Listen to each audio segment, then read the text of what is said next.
Maging ang boxing legend na si former heavyweight undisputed champion Iron Mike Tyson ay hindi na nakapagpigil na magsalita sa patuloy na pag-iwas ni Saul Canelo Alvarez kay David the Mexican Monster Benavidez. Barat ni Tyson, ano nga daw ba ang nangyayari kay Canelo? Takot daw ba itong matalo? Bakit ayaw nitong ibigay ang laban na hinihingi ng mga boxing fans? Ito po mismo ang sinabi ni Mike Tyson, mga amigos, matapos mabalita ang tinurn down ni Canelo ang more than $50 million na offer para labanan si David Benavidez. Aniya, I can't believe what I just heard. What's wrong with Canelo? Is he afraid of losing? Doesn't he want to give the fans the fight they want to see? Don't you want to give the fans the fight they want to see? Dagdag pa ni Tyson, mga amigos, hindi daw ba ginagalang ni Canelo ang legasiya ng mga ibang kampyon mula sa Mexico na anuman ng bayad or magkano man ay lumaban sa mga matitinding kampyon? Nakakahiya daw yung ganito, mga amigos, para sa boxing at sa Mexico. Kung si Tyson lang daw ang nasa katayuan ni Canelo, tatanggapin niya ang laban kay Benavidez upang mapatunayan na siya ang the best.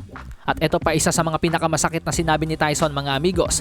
If I were him, I would accept the fight with Benavidez and show the world that he is the best. But it seems he doesn't have the courage to do it. It is a shame because he has a lot of talent but he lacks heart. So ang sakit po no, mga amigos, upang sabihin ng isang legend sa'yo na kulang ka sa tapang o sa puso sa kabila ng iyong pagiging talented fighter.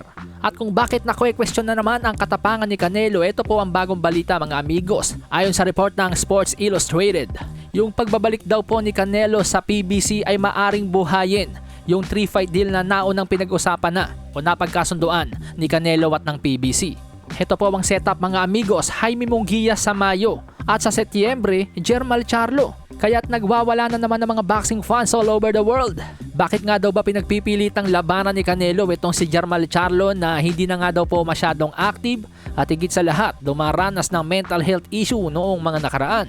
Bakit hindi si Benavidez, ang kanyang WBC mandatory challenger, ang kanyang labanan? Sa iba pang balita, mga amigos, Gervonta Tank Davis at David Benavidez may posibilidad na magsama sa iisang pay-per-view event sa Hunyo.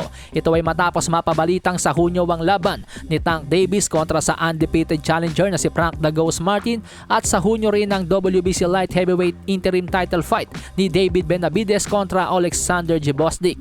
Well, mga amigos, sa aking opinion, dapat lang pagsamahin itong si Tank at si Benavidez dahil yung mga paparating nilang laban mukhang mahirap ibenta as pay-per-view kung magkahiwalay sila, dahil yung makakalaban ni Tank Davis, si Frank the Ghost Martin, bagamat mahusayan pero unproven pa po dahil wala pa talagang tinatalo itong mabigat-bigat na pangalan. Sa kabilang banda, Benavidez versus Gvozdyk, hindi rin naman po gaanong kilala itong si Alexander Gvozdyk, bagamat isa itong mahusay na boksingero dahil Olympic bronze medalist po ito at former world champion. Pero ganun pa man, mukhang hindi pa rin po sapat ang pangalang Alexander Gvozdyk na makakalaban ni Benavidez upang solohin ng isang pay-per-view event. Kaya para sa akin, mga amigos, dapat lang talagang pagsamahin si Benavidez at Tank Davis upang maging mas mabenta ang pay-per-view ng PBC sa Hunyo. Malasahin ang baraha, patunayan mo sa akin ha, sino man